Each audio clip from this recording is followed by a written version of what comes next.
नमस्कार मित्रों, जय माता दी। स्वागत है आप सभी का हमारे YouTube चैनल के ऊपर। आज हम एक विशेष टॉपिक के ऊपर चर्चा करने वाले हैं जो सबसे ज़्यादा सर्चिंग टॉपिक रहता है, या फिर सबसे ज़्यादा जो अगर किसी भी एस्ट्रोलॉजर के पास क्वेश्चन आते हैं तो उसी टॉपिक से रिलेटेड आते हैं।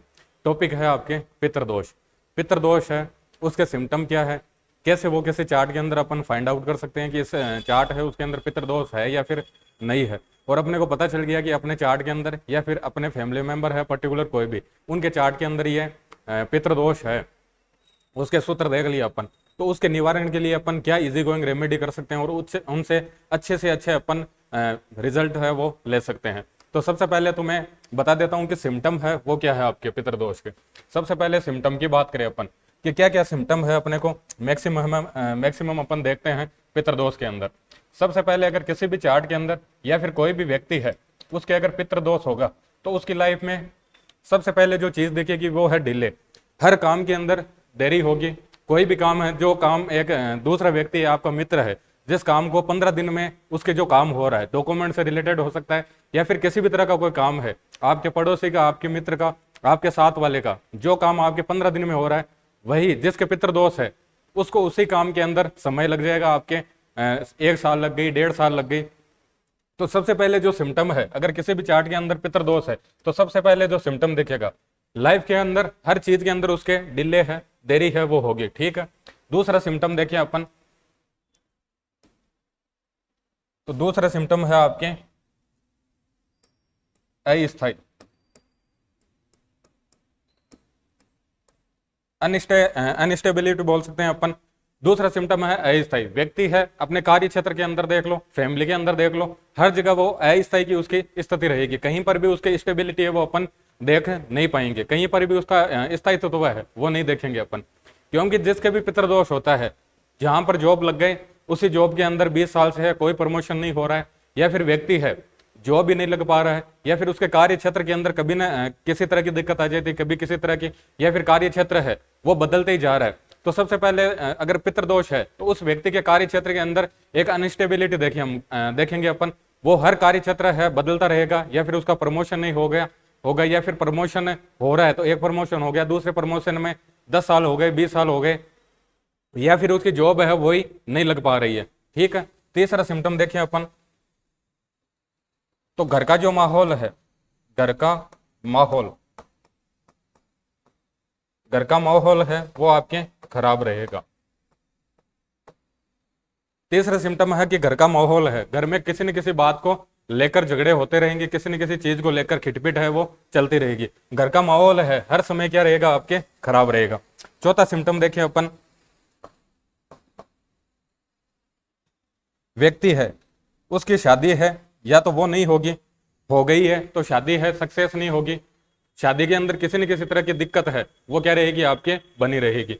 या तो व्यक्ति की शादी नहीं होगी, शादी हो गई है तो शादी के अंदर खुद के अंदर दिक्कत है, मतलब शादी में स्टेबिलिटी नहीं है, या फिर वैवाहिक जीवन है वो अच्छा नहीं है। अगर शादी हो गई है तो उसके बाद में आपके संतान है, यानी कि बच्चा कंसीव करने के अंदर किसी न किसी तरह की दिक्कत है वो होती रहेगी। बच्चा कंसीव नहीं होगा, बच्चा लगेगा नहीं, या फिर शादी को 5 से 10 साल हो गए लेकिन बच्चा होने की कोई भी संभावनाएं नहीं बन रही है। तो ये सारी स्थितियां रहती है जब अपने पितृदोष चार्ट के अंदर होता है। हर काम के अंदर डिले होगा, किसी भी तरह का स्थायित्व है वो अपने जीवन में नहीं रहेगा, घर का माहौल है वो खराब रहेगा, शादी या तो शादी होगी नहीं, शादी में डिले होता रहेगा, शादी हो गई है तो वैवाहिक जीवन है वो सुखद नहीं है, शादी हो चुकी है वैवाहिक जीवन भी ठीक ठाक है तो फिर संतान है उसके होने में आपके दिक्कत हो जाएगी।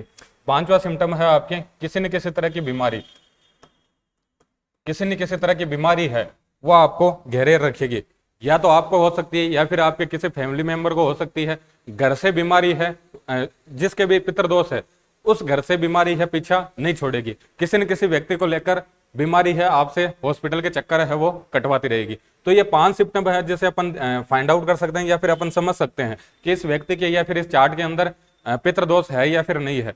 1 से 2 सिम्टम मिल जाए इसका मतलब पितृदोष है, अगर 2 से प्लस सिम्टम मिल रहे हैं इसका मतलब सॉलिड पितृदोष है या फिर पूरा का पूरा वो वर्क कर रहा है।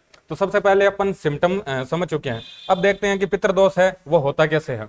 चार्ट के अंदर अगर बात करें अपन कि चार्ट के अंदर कौन से सूत्र है जिनसे अपन पता कर सकते हैं कि इसके अंदर पितृदोष है या फिर नहीं है। चार्ट के अंदर अपन बात करें, 12 खाने अपन ने देख रखे हैं,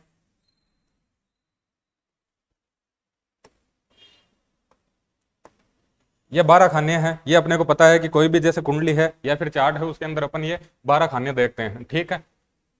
अब 4 ग्रह है उसका आपको ध्यान रखना है। सबसे पहले तो ध्यान रखना है आपको सूर्य देव का। अपने चार्ट है उसके अंदर सूर्य देव है, उनकी प्लेसमेंट देख लीजिए।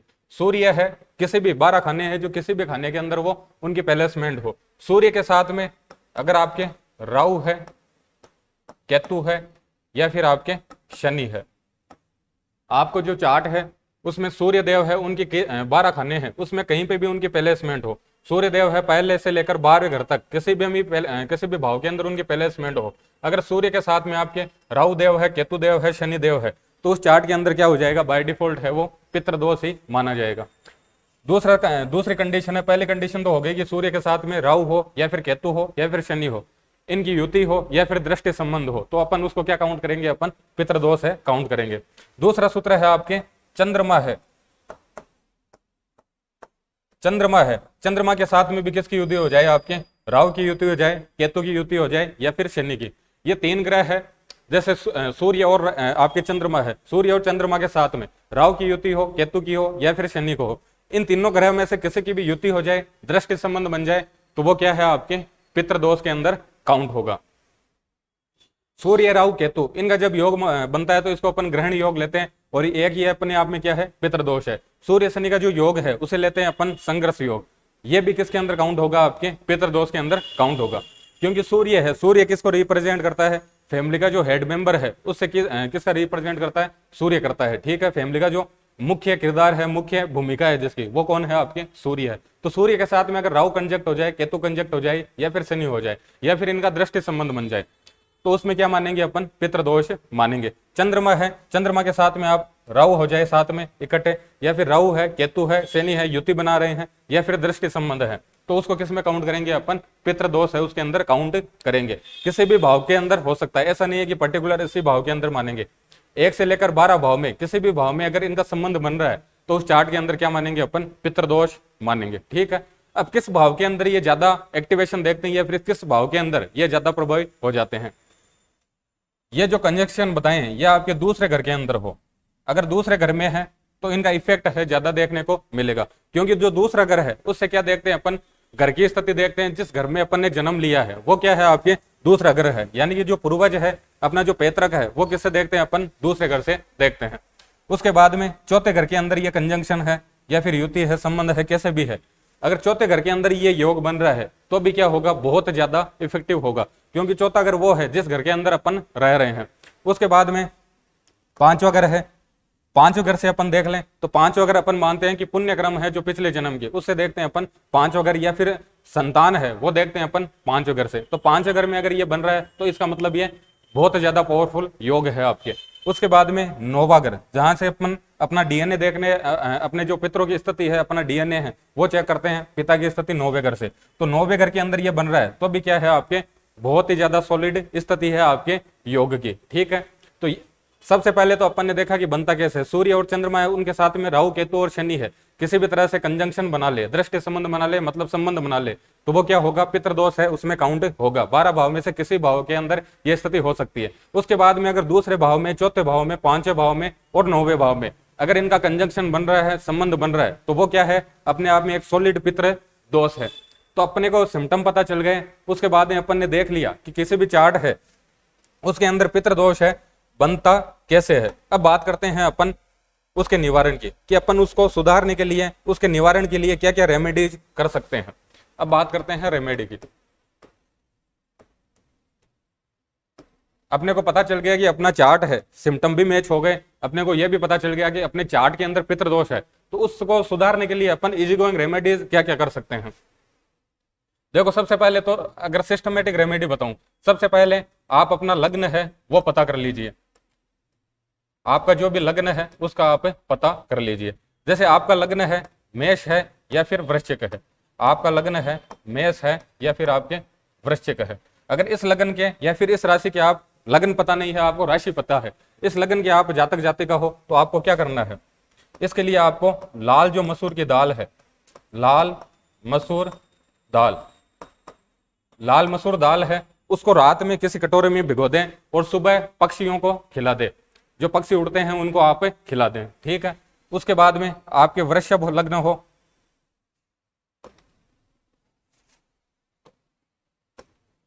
आपके लग्न हो, आपके वृषभ लग्न हो, या फिर कर्क लग्न हो, या फिर आपके तुला लग्न हो। अगर इन तीनों लग्न के अंदर आप व्यक्ति हो और आपके पितृदोष बन रहा है, तो उसके लिए क्या करना है आपको? उसके लिए आप चावल है वो रात में कटोरी में भिगा दें और सुबह है वो पक्षियों को खिला दें। उसके बाद में आपका लग्न है वो है आपके सिंह लग्न है। सिंह लग्न वाले हैं उनको क्या करना है? आप है गुड़ है वो क्या करे? पक्षियों को खिलाए। उसके बाद में है आपके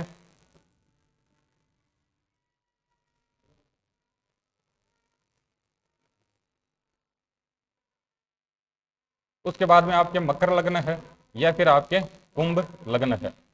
मकर या फिर कुंभ लग्न है, इन दोनों में से अगर आपका कोई लग्न है या फिर आपकी राशि है, तो आपको क्या करना है? काली जो दाल आती है मसूर की, वो रात में भिगो दें आप कटोरी के अंदर, और सुबह है किसी न किसी पक्षी को आप खिला दें। उसके बाद में अपने जो लग्न बच जाता है वो आपके धनु और मीन लग्न। अगर आपका धनु या फिर मीन लग्न है, तो उसके लिए आप जो चने की दाल है,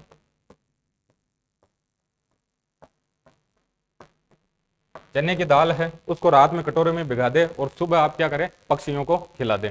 तो अलग अलग लग्न के हिसाब से, अलग अलग राशियों के हिसाब से अपन जो पितृदोष है उसकी रेमेडी कर सकते हैं।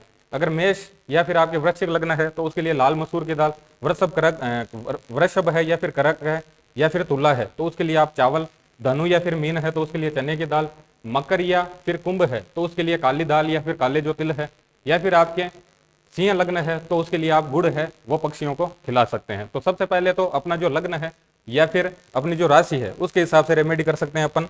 दूसरी रेमेडी है दूसरी रेमेडी है आपके अमावस्या के दिन। आप अमावस्या के दिन किसी भी तरह का आप पितरों का नाम लेकर या फिर ऐसे बोलकर कि मैं ये जो भी डोनेशन दे रहा हूं या फिर कुछ भी पशु पक्षियों को खिला रहा हूं, गाय को खिला रहा हूं, या फिर किसी भी तरह का डोनेशन आप दे रहे हो, वो मेरे पितरों को समर्पित कर रहा हूं। और मेरे से जो भी भूल हो रखी है पिछले जो भी मेरे पेंडिंग क्रम है, जो भी मुझसे भूल हो रखी है, वो सारी की सारी आप माफ करें। तो दूसरा जो आप रेमेडी कर सकते हो, अमावस्या को आप किसी न किसी तरह का क्या दें? डोनेशन दें।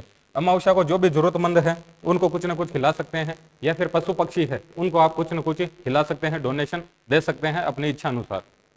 या फिर आप ये भी कर सकते हैं, कोई भी आप जो भी डोनेट कर रहे हो, चाहे पैसे है, अगर किसी जरूरतमंद को आप पैसे दे रहे हो तो जो भी आप नोट है जरूरतमंद को देने वाले हो, उस नोट के आप जितने भी फैमिली मेंबर है उसको टच कर ले, उसमें एनर्जी डाल दे और उसके बाद में किसी न किसी को डोनेट कर दे। या फिर जो भी खाना है किसी को खिलाने वाले हो, सभी के सभी जो भी फैमिली मेंबर है उस खाने को आप टच कर ले, उसके बाद में किसी पशु पक्षी को या फिर जो जरूरतमंद है गाय को जिसको खिला रहे हो उसको आप खिला दें। तीसरी रेमेडी है कि जैसे पितृदोष है, कौन से ग्रह के कारण बन रहा था आपके? मैक्सिमम देखें तो जो सूर्य की स्थिति है उसके कारण क्या मानते हैं अपन? पितृदोष मानते हैं।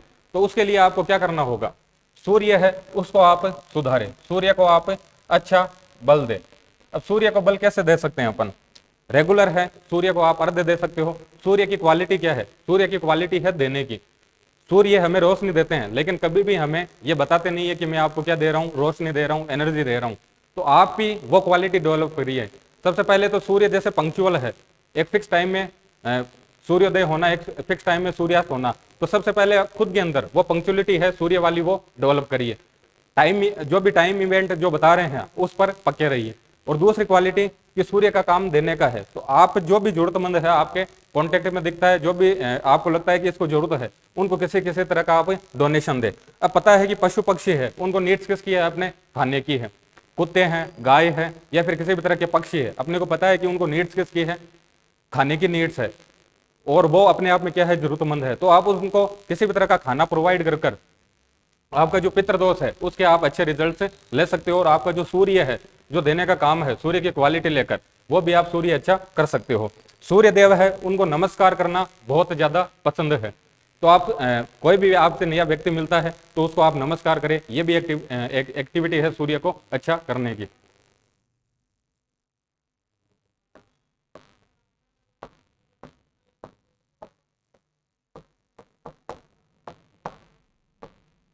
चौथी रेमेडी है आप रेगुलर आप पितृ गायत्री मंत्र है उसका आप जप करें।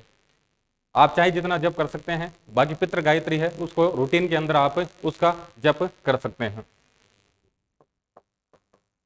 पांचवी रेमेडी है आपके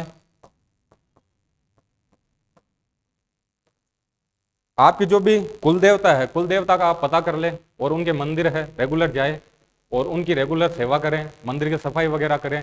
और कुल देवता है उनके रेगुलर आप दीपक करें और उनसे आपके जो भी पितर है उनके सदगति की मनोकामना करें। छठी जो रेमेडी है, किसी भी प्राचीन शिव मंदिर में, प्राचीन कोई भी शिव मंदिर है, प्राचीन कोई भी शिव मंदिर है उसमें या तो आप रेगुलर सायंकाल में आटे का दीपक कर सकते हो और आपके जो पितरों से जो भी पेंडिंग क्रम रह रखे हैं उनके लिए आप प्रे कर सकते हो। पितरों की आप सदगति के लिए प्रे कर सकते हो। शाम का जो समय है, सायंकाल का समय है, उस समय आपके आसपास में जो भी प्राचीन शिव मंदिर है वहां पर आप आटे का दीपक बनाकर देसी घी के अंदर आप दीपक करें रेगुलर। अगर रेगुलर नहीं कर सकते हो आप तो आप हर अमावस्या को ये रेमेडी कर सकते हो। तो ये सारी रेमेडीज कर अपन अपने जो पितृदोष है उनमें काफी हद तक सुधार कर सकते हैं, रिलीफ ला सकते हैं। धन्यवाद।